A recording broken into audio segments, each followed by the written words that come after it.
Welcome to the podcast, Let the Prophet Speak. Today we continue our study of the first book of Chronicles, Divrei Hayamim Aleph.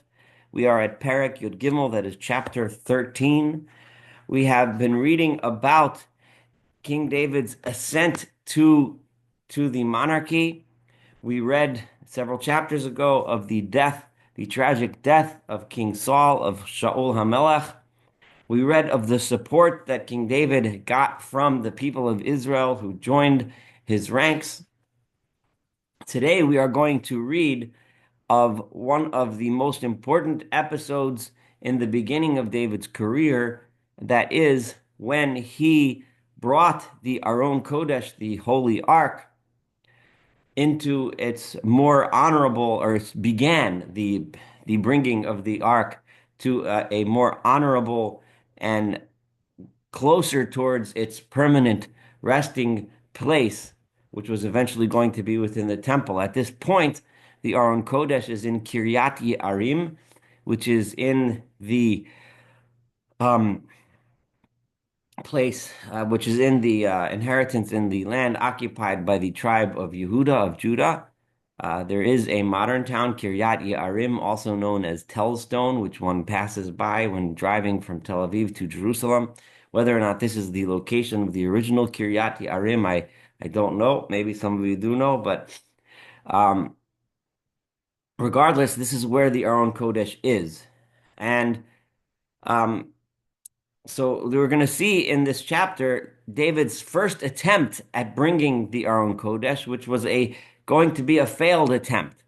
And we're going to learn and try to understand from this chapter why the chronicler felt this attempt failed. And this is very similar to the account found in the book of Shmuel and the book of Samuel, in the second book of Samuel. We may reference a little bit of that back and forth as we study this together. So for starters, Vayivo'atz David im sorei ha'alofim v'hameot lechol nagid. And David took counsel together with the heads of the thousands, in other words, with the higher level officials, but many of them, v'hameot, and the heads of hundreds, which are a little bit lower level officials, lechol nagid, to every person in charge, everyone who was in a position of authority. So representing the entire Israel, he took counsel from them all.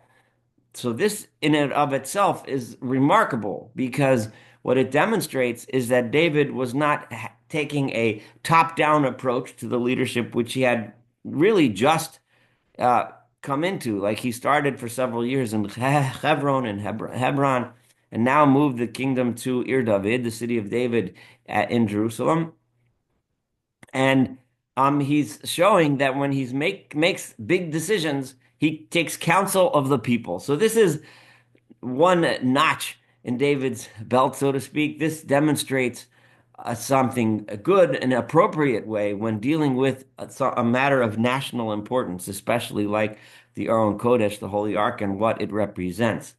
Vayomer David l'chol kahal Yisrael, and David said, and this emphasizes again, l'chol kahal Yisrael, to the entire community of Israel, im aleichem tov, if this is a good idea for all of you, in other words, if you all agree.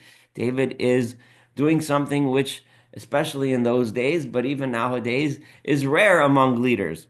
If the public wants, if this is what the people want, and they agree, umin Adonai Eloheinu nifritza, and this has come out. Now, this word nifritza is going to be a word that pops up several times in this chapter. And translate peretz usually means that root, fe resh tzadi, in Hebrew means to break through. And the connotation, what it usually means is when things are going along in a steady way by the general rules, so to speak, in other words, the ordinary way that things go.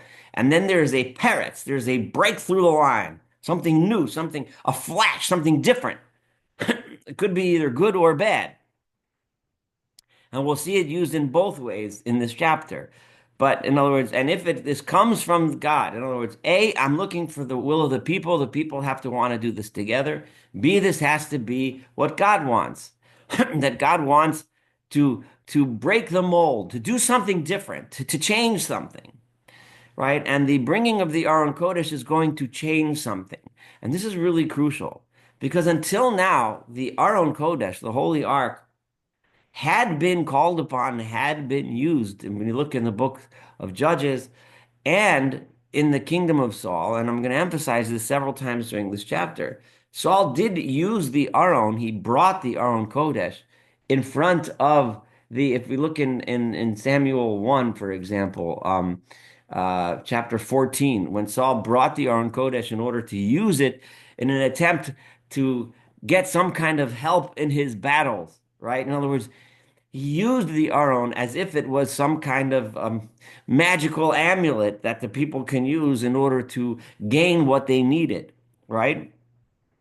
But this is a parrots. This is something new. This is something different. David wants this Aron. This is a different kind of a way, not like the way all the other nations of the world treated their idols and their fetishes, the things that they worshipped. They would bring them along because they used them to gain strength, to gain power, to gain some kind of wealth or riches or whatever it was they were trying to get. We're going to do something different. I know I put a lot of meaning into that word, but you're going to see it develop as we go through the chapter. But it's nifritza. Then, so if you all want to do it, so then nishlecha, I'm going to send alachenu hanisharim to all of our remaining brethren. In other words, all the scattered people of Israel, b'chol artzos Yisrael, in all of the lands in which the people of Israel are settled. V'imahem, and together with them, hakohanim v'halavim, all of the priests and the Levites, be arei migrshehem, that are living within the cities that are the pastoral cities that surround the main encampments in which the priests and Levites are living, v'kavtzu elenu, and we will gather them all to us. So David recognizes that this has to be an entire national project. The focus of the religion of Israel, right, is going to be centralized, but we will never, right? And David is laying this down now. Leave out those that are far flung, those that are out there. This is not meant to be a place where the capital in which we are going to place this Aron Kodesh as a focal point for prayer, etc. It's not going to lead to, according to, at least David does not want it to lead to the development of a priestly caste that runs the show, and everyone else out there becomes second-class citizens in the religious hierarchy. No, no, no, not at all. The people that are far flung, that are out in the far corners, have to be involved, have to be part of it. It is all of us together. V'naseba, and we will turn and we will gather, right? L'sabot means to turn. So we will change the direction of the Aron Eloheinu Eleinu towards us. Ki lo dirashnuhu b'mei Shaul, because we did not search it out in the days of Saul. Now, this ki lo dirashnuhu is interesting because I mentioned before, and I quoted from the first book of Samuel, that Saul did, he was doresh, he did search out the Aron. He pulled it out from the mothballs and tried to use it. But David is saying that what we're doing now is something that was not done during the time of Saul. And the key things here, number one, this is for everyone. Number two, this is something that we all together decided upon. Number three, this is something which it wasn't just the king telling everyone what to do. And what's crucial about that is that everyone has a stake in it. The king is not going to use the Aron as a symbol to make himself more powerful. He's not going to bring it into the capital in order to create a central place from which he commands everyone else.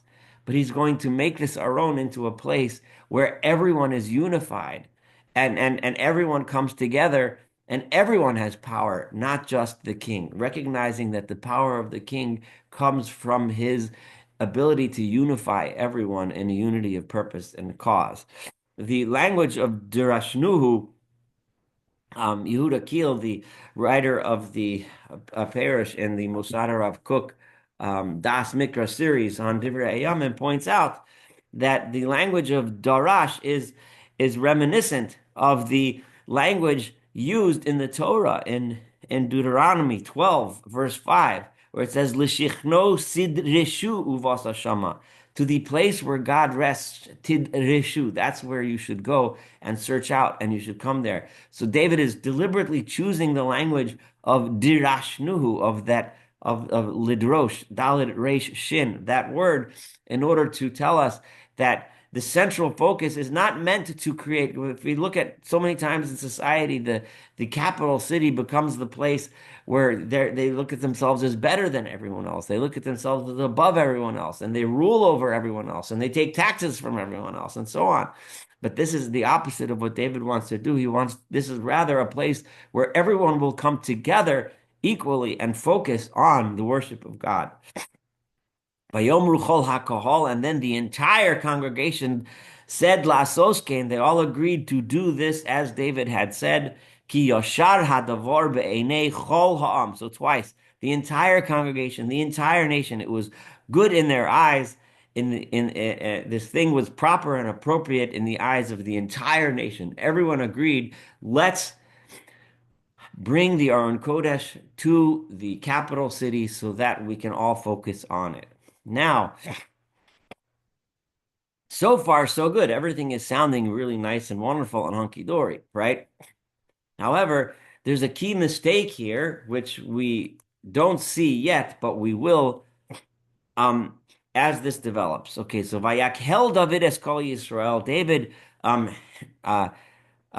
brought together, he brought together the entire Israel min Shichor Mitzrayim, from the Shichor Mitzrayim, right? The corner of the edges of Egypt, where all the southern and western edges of the territory of Israel, Ad Levo Hamas, all the way up to the approaches of Hamas, which is all the way up in the northern part, right? Lahaviyat Aron Halaim, to bring the Ark of God, Mikiryat Yarim, to bring it from Kiryat Yarim to the capital city, which is now in Ir David, the city of David, which is in Jerusalem.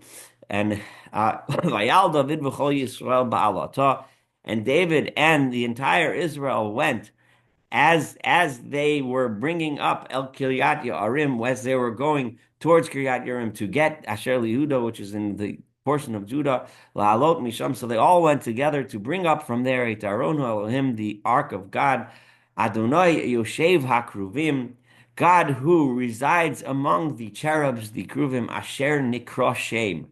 Now, it's the literal translation. It makes it a little tough, which was called shame. Now, there's various ways to interpret this verse. One way is that it was called shame, right? Because the Aron, the ark itself, was called shame. Now, the word shame, that root, those two letters, shin mem, it means two things in Israel. One is name, right? In other words, if you interpret it as name, then you would have to say the name of God is called upon this Aron, this ark. Or it could mean shame, it could mean sham, there, the place, right? So the simple meaning is the Aron is called shame. The Aron is called there. That's the place. Lasum et shemo sham. What it says in the same verse which we quoted before in Deuteronomy, to place his name there, right? Because it's called there, that place. And Shlomo says, Livnos bias l'shem. We're going to build a house l'shem. So the Aron could be called shame, which means both there. So that's God's name is called there, and it's the place where we're going to call God's name. It's kind of it's a tough subject, which is a little bit more broad than necessary to address here. Is in a religion which so deeply emphasized over and over again not having symbols and not having idols and so on. What is then the meaning of this particular this ark, and how it's used? And we know we've already mentioned, and we're going to see a little more today, and we've mentioned this many times when we've covered these subjects as we studied the book of Samuel and Judges and so on, that how the mistake that people made, including Saul, treating the Aron as if it was the same as Lahavdil, right? If it's as if it was similar to the other symbols and idols that other nations had. David here is clearly saying that this is different, right? This one is different because all of the people are getting together. This will be our focal point where we will all gather together and focus our attention on God. God who is there. His in this location is where we will focus our attention. Vayarkivu et Aron Elohim, and they rode the Aron Elohim, they let it ride or um carried it al agaloch chadasha on a new carriage mi beit Avinadav, which from the house of Avinadav, and Avinadav was a Kohen, was a priest for Uzzah, and Uzzah the Achio, and Achio noagim ba'agalah. They were children from the family of Avinadav, and they were driving this carriage. So so this in and of itself is the first big mistake. This carriage, it's a new one, so it's probably a very nice one, and it's being drawn by oxen, which we'll see in a minute.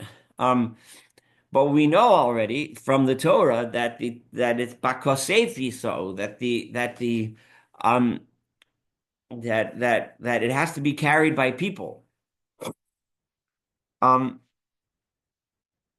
And there's of course, a lot of meaning in that. Again, it's a little bit more than the purpose of more than we can go into here. But the image of the Aron Kodesh being carried by people, by human beings, not being put on a wagon, is very important. It emphasizes the relationship between the people and God.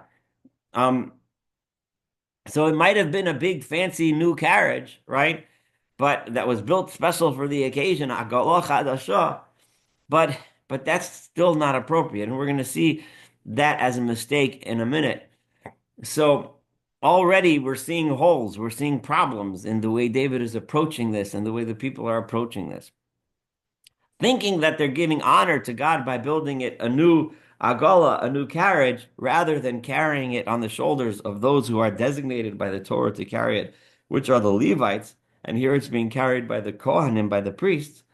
He puts it on a wagon. David v'chol Yisrael, and David and all of the people of Israel, misachakim, are partying, right? Are celebrating lifnei Elohim, before God, b'chol oz, with all of their strength, uv'shirim, and with songs, uv'chinorot, and harps, uv'involim, uv'tupim, all instruments, and drums, and seltaim, v'chatzotrot, and trumpets, and tambourines, and all kinds of musical instruments. They're singing and dancing and celebrating. Beautiful, beautiful scene. Which Vayavo had Goren Kidon, and they had reached the place, the granary of Kidon, on the road as they're traveling from Kiryat Yearim to Jerusalem. And I don't know the exact distance of a modern Kiryat Yearim. Let's say, I don't know, a couple miles to Jerusalem. So it's it would be something that would happen in a day. So you have a day of celebrating and so on. Vayishlach Uzzah et Yado, and Uzzah, who was riding the cart, he was driving it. He had to swing out his hand or send out his hand le'echozet ha'aron, to grab a hold of the ark, kishom tu habakar, because as they were going on the road, the cattle slipped, and the Aron was kind of in danger of slipping or falling, so he straightened it out. We know that according to the Torah, one is not supposed to touch the Aron Kodesh. Here, Uzzah completely innocently did this in order to keep it from falling and straighten it out. Vayicharaf Adonai be'Uzzah, and God became angry with Uzzah, vayakeu, and he struck him down. Al asher sholach yadu ala Aron, because he sent out his hand, he touched the Aron Kodesh, vayamas sham lifnei Elohim, and he died right there before God. Now, it seems very dramatic, right? Uzzah clearly had the right intention, right? But what this indicates here, and we'll see in a minute, is that there is something wrong with this entire setup. We mentioned already the fact that that the way it was being carried was not the way it's instructed by the Torah. The Aron Kodesh was not meant to be put on a wagon. It was not meant to be carried by cattle. It was meant to be carried by the people. So David's idea, his very almost democratic style of consulting the people, of bringing everyone together, even the far-flung people together, and so on, all of those things which were on the right track, it seems like somewhere he took a turn in the wrong direction. By putting the Aron Kodesh on a new wagon and not demonstrating that this belongs among the people, right? Being carried the way it's supposed to be carried is mistake number one. But we're going to get hints to what mistake number two is in just a minute when we see David's reaction. Vayichar David, and David became very upset. Now, but the word Vayichar could mean anger, and we'll see in a moment how it means anger, right? But it also could mean a disappointment and anguish, such as the example in Bereshit and Genesis. It shouldn't be bad to you. You shouldn't think of this as a bad thing, as a painful thing, as a difficult thing. So the in the verse before it said Vayichar af Hashem Uzzah, God became angry at Uzzah. Here it says Vayichar David, but David responded with anguish and disappointment because now he's starting to notice I'm making a mistake here. I did something wrong. And how did he? What upset him? Kifaratz Adonai Peretz Uzzah, because God broke. He was poratz. Remember, here's the term again, poratz, right? Before the poratz, the peretz was something good, right? God was going to break the mold, to do something different. We're going to demonstrate that the Aron Kodesh is different. David chooses that same term here to describe God's killing Uzzah, right, was also a peretz, was also a break. But what was it a peretz in? It was a peretz, a break in the entire mood of the day. Everyone was singing and dancing, everything was happy. And God broke and said, there's something wrong with this problem here. Vayikra lamakom mahu, and he called that place Peretz Uzzah, the place that was broken, was shattered because of Uzzah ad hayom hazeh. That place is called that until the day. And David is still thinking, what's wrong? Vayira David el Elohim, and David had tremendous fear for God. He realized that he was going on the wrong path. He was making a mistake. And how did he understand his mistake? He looked and he realized what his mistake was. Bayomahu Lemar, on that day, David had a lot of fear for God, which gives us a hint that he did not have enough fear for God before. And he said, Heich avi Eli, how could I bring to me Eit Aron Elohim, the Ark of God? Herein lies the key mistake.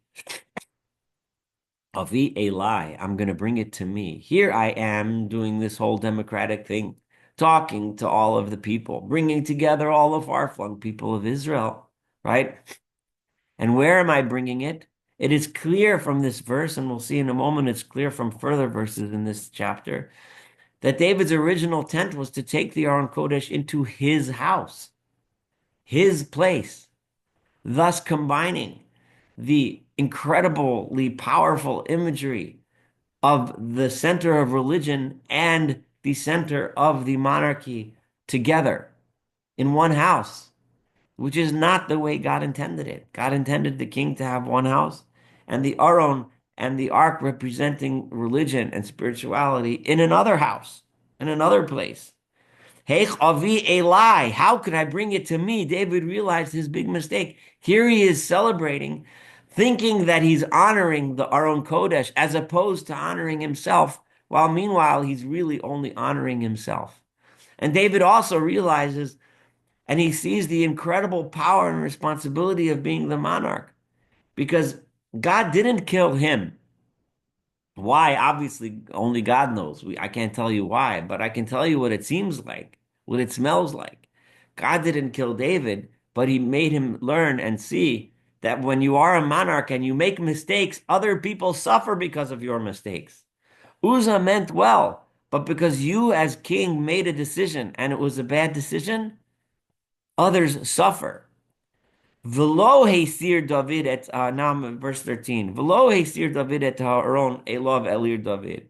So David did not remove this time. It's not lehasev, right? To turn which would have meant a good thing to turn the Aron into its proper location, but Hasir means to remove, right? He did not remove the Aron, the Holy Ark from the people and place it, right, in Ir David in his own city, but rather by Atehu, because that would have been what it represented. Bringing it to Ir David would have represented bringing it away from the people and putting it in the house of the monarch. We will find later, several chapters from now, the second attempt to bring the Aron Kodesh, which works out much better than this one, where yes, he brings it to Ir David, but he specifically builds a special house for it, which he did not do this time, which is clear that his intent was to bring it into his own house, which was a massive mistake. So instead, Vayateo el Beit Oved Edom Hagiti, he brought it to the house of Oved Edom, who is a Levite and the appropriate guardian of the Aron Kodesh until it makes it to its final place in the temple, right?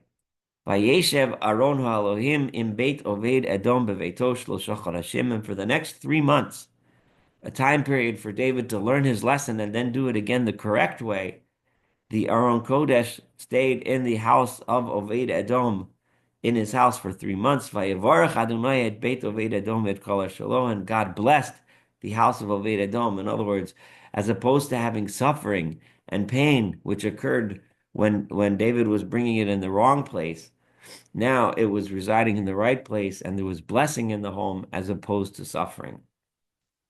So God makes it very clear, many points here, the responsibility of a monarch and how people suffer when a monarch makes bad decisions. And that recognition on David that he was started off right, but he had a major mistake here. Number one, he did not properly carry the ark among the people by people as it was meant to be, as commanded by the Torah. And number two, he intended to bring it into his own house, which would have been a symbol of bringing, of making the king into the religious head, which is something that was extremely common, if not almost, as far as I know, universal among other monarchs in the day, that the king became the religious symbol and utilized those symbols as a way of consolidating his power over the people. David needed to realize that this was going to be different. The Aron Kodesh needs a separate house, not the house of the king, but another house, which he's going to learn about several chapters from now. We're not there yet, but we'll study that together hopefully soon. This concludes chapter 13. Looking forward to studying chapter 14 and, of course, the rest of the book of Chronicles together. Have a wonderful day.